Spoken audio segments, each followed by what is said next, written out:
Hello, नमस्कार, good morning, good afternoon and good evening. आप सुन रहे हैं माता जी के छोरे ऑन 98.3 एफएम। मैं हूं आपका होस्ट और दोस्त आरजे हसित और मैं आपका स्वागत करता हूं हमारे इस शो में जिसका नाम है माँ समझ जा ज़रा, जहां हम मम्मियों की बातों को आसान तरीके से समझते हैं। मेरे साथ आज एक बहुत ही स्पेशल गेस्ट बैठी हैं। वैसे तो वो मुझ नाचीज़ के इंट्रोडक्शन की मोहताज तो नहीं है, लेकिन फिर भी इनके बारे में कुछ बातें मैं आपको बता देता हूँ। इनकी ज़िंदगी बड़ी ही रोलर कोस्टर के किस्म की रही है। इस रोलर कोस्टर की शुरुआत हुई थी इनकी लिटरेचर में ग्रेजुएशन करने से, जिससे इन्होंने अपने फैमिली में साइंस और कॉमर्स का जो स्टीरियोटाइप है उससे पूरी तरीके से तोड़ दिया। इनके करियर की ट्रेजेक्टरी शुरू हुई थी एलआईसी के ऑफिस में एक रिसेप्शनिस्ट के तौर पर आज ये एक बहुत ही हार्ड वर्किंग और डिटरमाइंड बिजनेस वुमन है। प्रियदर्शन के फिल्मों के कैरेक्टर्स की तरह ये भी थोड़ी सी गुस्सैल है, थोड़ी सी परेशान है, लेकिन बहुत प्यारी और मज़ेदार इंसान है।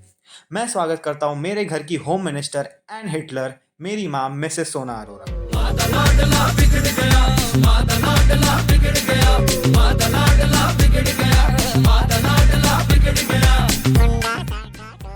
हम इनसे आज कई सारी मज़ेदार बातें करेंगे, इनका नज़रिया समझने की कोशिश करेंगे और मैं अपने आप को इनके नज़र से, इनके पर्सपेक्टिव से समझने की कोशिश करूँगा। आई होप आप सबको ये एपिसोड अच्छा लगेगा एंड सुनते रहिए माता जी के छोरे ऑन 98.3 एफएम।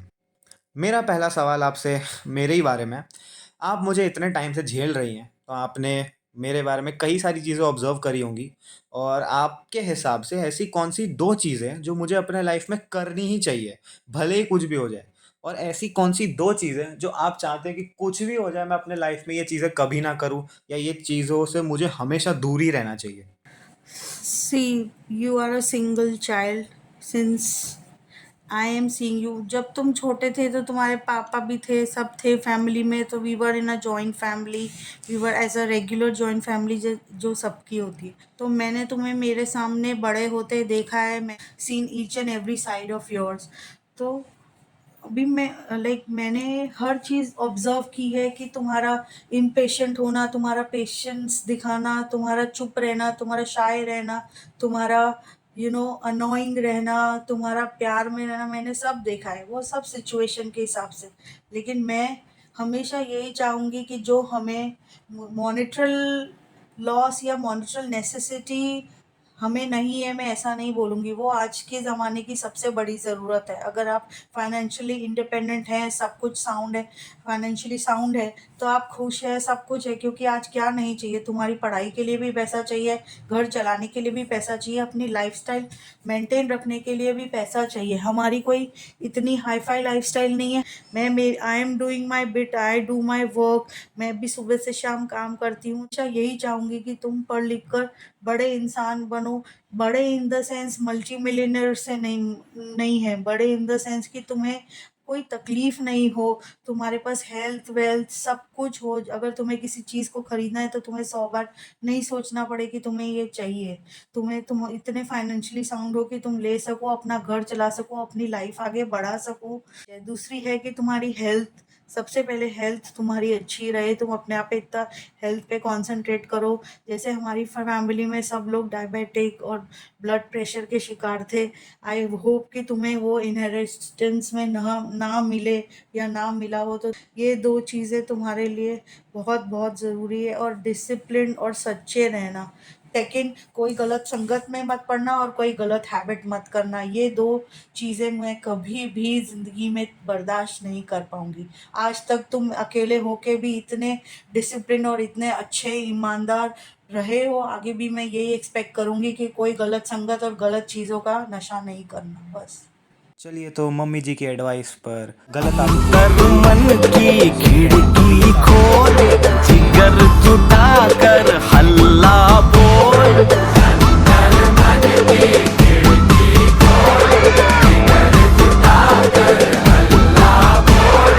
आसियाना होगा अपना one and only goal. Control control. Okay, we are off to a very good start. आपने शुरुआत से ही इमोशनल साइड को हिट कर दिया है। बट चलिए अब आगे बढ़ते हैं और इससे मिलता-जुलता एक सवाल मैं आपसे पूछना चाहता हूँ। अगेन आपने जितनी भी चीज़ें मुझ में इतने सालों में ऑब्ज़र्व करी है, उस हिसाब से आपको क्या लगता है कि ऐसी कौन-सी 3 चीज़ें हैं जिसमें मैं अपने आप को बेहतर कर सकता हूँ या अपने आप को और इम्प्रूव कर सकता हूँ? अपनी हेल्थ के ऊपर ज़्यादा फोकस करो, यही मैं चाहती हूँ। तुम ऐसे तो हो नहीं कि लेज़ी हो, सुबह तक सोते रहते हो या कुछ काम नहीं करते। तुम जब स्कूल में थे तब से आज तक मुझे कभी बॉदरेशन नहीं हुई कि तुम्हें स्कूल के लिए उठाना पड़े, फ़ोर्स करना पड़े। अपना अलार्म लगे या नहीं लगे, तुम अपने आप टाइम से उठ के रेडी होके स्कूल जाते थे। आज भी वही है, कॉलेज जाने के लिए तुम्हें ना कोई कहता है ना तुम्हें फ़ोर्स करता है, तो it is always with in you कि मुझे ये टाइम पे उठना है, ये टाइम पे अपने पढ़ाई करनी है, ये टाइम पे कॉलेज जाना है। उसके लिए मुझे कभी बॉदरेशन नहीं हुई। एंड मैं दूसरे बच्चों को देखती हूँ, उनकी मदर्स ज़बरदस्ती उनको उठाती हैं, ठंड हो गर्मी हो कुछ भी, लेकिन वो जाने का उन लोगों का जाने का मन ही नहीं होता है। But you are and you were totally opposite with from them. आज केजी से लेके यू आर इन कॉलेज, कभी मुझे ऐसा नहीं लगा कि तुम्हें मुझे स्कूल या कॉलेज के लिए उठाना पड़े कि जाओ। तुम मेरे उठ कहने से पहले ही अपने आप उठ के रेडी हो जाते हो। तुम पढ़ाई में तो ऐसा कोई प्रॉब्लम है नहीं, अपने हिसाब से पूरा पढ़ लेते हो। बस थोड़ा और कंसंट्रेट करके और ज़्यादा अच्छी तरह पढ़ लो। तुम्हें ऐसा कि हाँ तुम पढ़ लोगे, तुम्हें आता है, ये अच्छी बात है। वो तुम्हारा ओवर कॉन्फिडेंस नहीं दिखाता, कॉन्फिडेंस ही दिखाता है।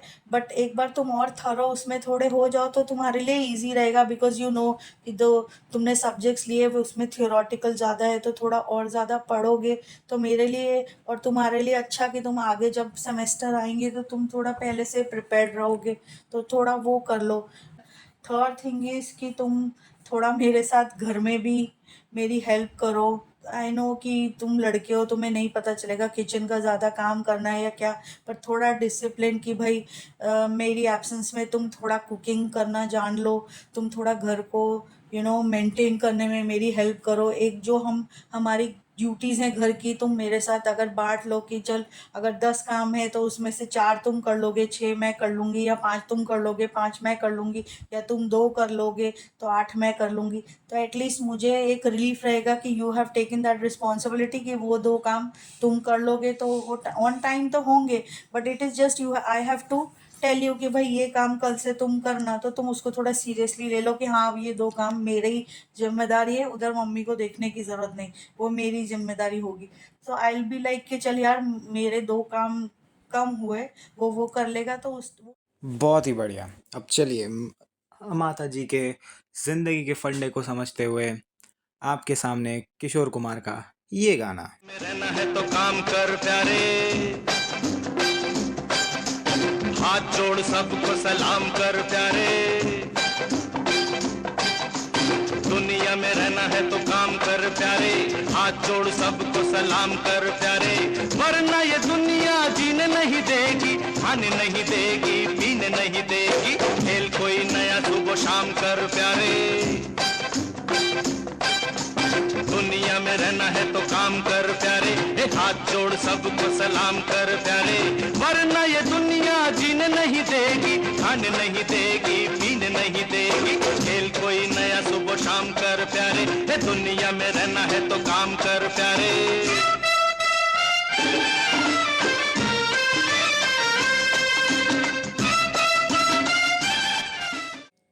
Okay, very well. बिल्कुल, मैं तो ऑब्वियसली कोशिश करूँगा इन चीज़ों को अपने आप में बेहतर करने की। एंड चलिए अब आगे बढ़ते हैं और जो अगला सवाल मैं आपसे पूछना चाहता हूँ, ये मैं कुछ टाइम से पूछना चाह रहा था लेकिन पूछ नहीं पा रहा था। लेकिन आज मौका भी है, दस्तूर भी है। तो देखिए मुझे पूछना था, जब मैं पैदा हुआ तो डिलीवरी के बाद जब फर्स्ट टाइम आपने मुझे अपने हाथों से उठाया, तो आपको तब कैसा फ़ील हुआ? उस पॉइंट पे आप क्या फ़ील कर रहे थे? Oh my God, I will like if I से तुम्हें बहुत क्लीशे लगेगा कि मैं इनइक्वालिटी कर रही हूँ क्या, but like I being a girl मुझे ऐसा था कि हाँ लड़का लड़की सब सेम होते हैं क्या। But that time I was bit selfish. मैंने डॉक्टर को बोला था कि भगवान मैं मुझे एक ही चीज़ चाहिए कि मुझे लड़का देना। बाकी ऐसा कुछ नहीं, लड़की होती तो लड़की को भी मैं पढ़ाती, उसको फाइनेंशियली इंडिपेंडेंट तो पहले बनाती, बिकॉज़ मैंने अपने पर्सनल अपनी लाइफ से सीखा कि अगर आज मैं पढ़ी लिखी नहीं होती तो मैं कुछ काम नहीं कर पाती, अपने पैरों पे नहीं खड़ी होती। जब when you were born you were so like, अभी अब मैं फर्स्ट अपीयरेंस की बात ही करूँ तो you were so fair, you were so nice, you were so healthy, you know appropriate जितना आपका वेट होना चाहिए से, you had golden hair, you were so beautiful, were so pretty, कि मुझे तो बताया ही नहीं गया था कि I had a baby boy. Doctor, I was like, मेरा सिजेरियन हुआ था, so I was unconscious. Doctor came to me after few hours and she was like pulling my leg, बेटी कैसी लगी, these were her first words. So I was like, doctor आपने like मेरा तो baby boy हुआ, मुझे mummy ने, जैसे मेरी मदर ने बताया, तो डॉक्टर बोली मुझे तो पता ही था तुम्हारा बेबी बॉय है, but I never disclose this to you. I was just wanted to see your reaction when your boy was will be born, तो तुम्हारा क्या रिएक्शन होगा ऐसा। तो I was like literally I was very overwhelmed कि मैं क्या, very very happy. Very well. अब इतने खूबसूरत मोमेंट को थोड़ा सा और यादगार बनाने के लिए मेरी तरफ से मेरी मम्मी के लिए ये गाना। आशियाना मेरा साथ तेरे है ना, ढूंढते तेरी गली मुझको घर मिला। आबोदाना मेरा हाथ तेरे है ना, ढूंढते तेरा खुदा मुझको रब मिला। तू जो मिला लो हो गया मैं काबिल, तू जो मिला तो हो गया सब हासिल। हाँ, मुश्किल सही आसा हुई मंजिल, क्योंकि तू धड़कन मैं दिल। Okay, very well. आपने अब मेरा इमोशनल साइड भी थोड़ा सा हिट कर दिया। चलिए अब थोड़ा सा इंटरव्यू का रुख मोड़ देते हैं। मुझे समझना है कि आप प्यार को कैसे देखती हैं या कैसे समझती हैं उसे। हम सब ने कभी ना कभी किसी ना किसी उम्र में किसी ना किसी इंसान से प्यार तो करा ही होगा। हमारे ज़माने में हमने करा, आपके टाइम पे आपने किया। तो आप लोग प्यार को क्या समझते थे, या स्पेसिफिकली मैं आपसे पूछ रहा हूँ। What do you mean by love, for in terms of what love you show to your children, your spouse, your my parents or grandparents, In family? general, what is love in your Love is eyes? always being a sole companion to somebody in his or her thick and thin, no matter how and what the situation is. If you are with the person showing compatibility, compassion, affection to the person who belongs to you fully and wholly, in adverse or very pleasant situation throughout your life, is love for me.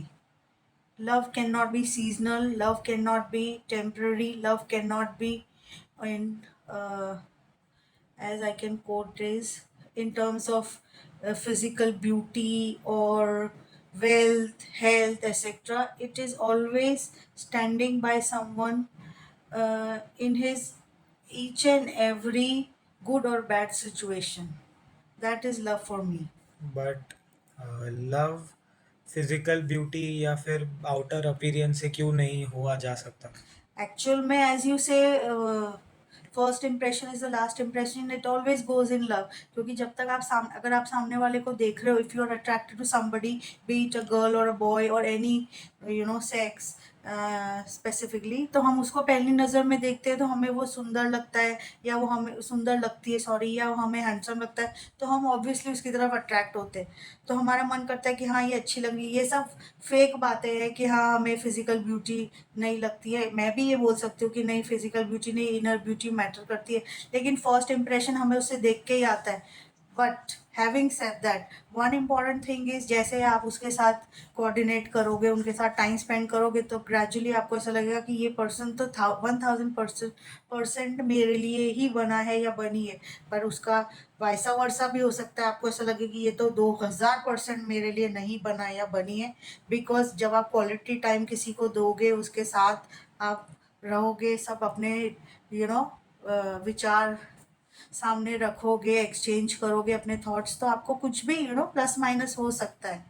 But आप कैसे उस चीज़ों से deal करते हो, और कैसे उस चीज़ को, अगर आपने ठान ही लिया कि नहीं यही है मेरे लिए, तो आपको उसकी हर बुरी बात भी अच्छी लगेगी, पर फिर आपको उस पर टिके रहना पड़ेगा। It can not be temporary. जैसे मैं भी पढ़ी लिखी हूँ, मैं भी एजुकेटेड हूँ, मैं भी ये बोल सकती हूँ, why should I adjust for somebody, why should I sacrifice my happiness and something for other, just because मुझे अपना रिलेशन बचाना है, उसे चलाना है सालों साल जिंदगी भर तक। तो हाँ, मैं सैक्रिफाइस करूंगी, मुझे उसमें कोई प्रॉब्लम नहीं है। And it is not sacrifice, it is सामने वाले को अगर तुम्हारी कोई बात से खुशी मिलती है, अगर वो चाहता है या चाहती है तुम ये नहीं करो, उसे खुशी मिल रही है, तो उसकी खुशी को इम्पोर्टेंस दो ना। मैं ये क्यों नहीं करूँ, उसको क्यों एम्फोसाइज करते हो ऐसा। अपनी ही मम्मी का इतना इंटरेस्टिंग पर्सपेक्टिव प्यार पर सुन के मुझे हर्षदीप कौर के कुछ बोल याद आते हैं। Here it goes. Heer Heer ना खोड़ियो मैं ते साहिबा होई, तोड़ी लेके आवे ले जाए, कोड़ी लेके आवे ले जाए, हो मैनू ले जाए मिर्जा कोई, ले जाए मिर्जा कोई, ले जाए मिर्जा कोई। हीर हीर ना खोड़ियो मैं ते साहिबा होई, कोड़ी लेके आवे ले जाए, कोड़ी लेके आवे ले जाए।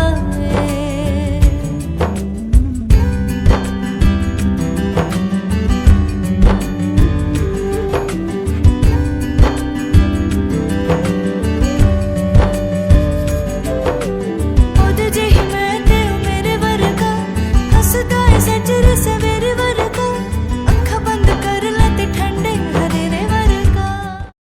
वेरी वेल, आपका नज़रिया बड़ा इंटरेस्टिंग है। और इसी से आगे बढ़ते हुए मुझे यही सवाल पूछना है कि आपके ज़माने में लाइफ किस तरह की हुआ करती थी। इतना तो मैं आपके बात करने के तरीके और आपके जवाबों से तो समझ ही चुका हूँ, आप आज भी थोड़ी सी ओल्ड स्कूल माइंडसेट की हैं, जो कि कोई गलत चीज़ नहीं है। लेकिन मुझे हमेशा से बहुत इंटरेस्ट था समझने में कि 80s और 90s के टाइम पे लाइफ कैसी हुआ करती थी। खासकर आप जयपुर में पली बड़ी हैं और मैं उस शहर के बारे में कुछ भी नहीं जानता।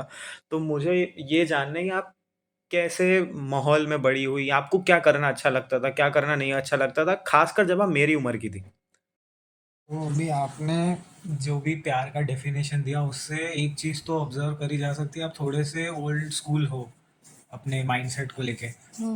तो जब आप मेरे उम्र के थे, जब आप 18 के थे, तो उस एरा में आप क्या करते थे, आपकी लाइफ कैसी थी, आपको क्या पसंद था क्या नहीं पसंद था?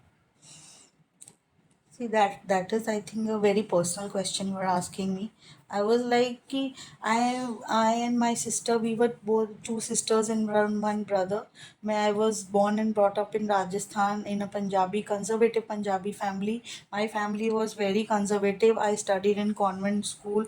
I was like, I was not supposed to go out and roam in evening and stuff. Whatever I needed was literally brought at my place. I was not at all giving any liberty to move late nights or to go and watch movies with boys and girls and stuff. I mean like इतनी ज़्यादा conservative होता था उस time कि आपको लड़कियों के school में ही पढ़ाया जाता था, और बेस्टेस्ट स्कूल में आई वॉज स्टडिंग।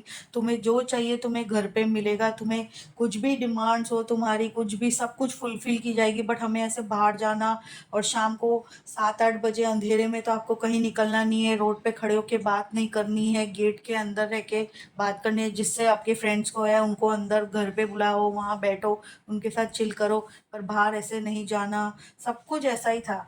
मुझे उस टाइम ड्राइंग का बहुत शौक था। I was like I studied in convent school. मुझे अच्छा लगता था गार्डनिंग करना, घूमना। पेरेंट्स हमें हर टाइम घुमाते थे और हमारा लाइक बचपन बहुत अच्छा था।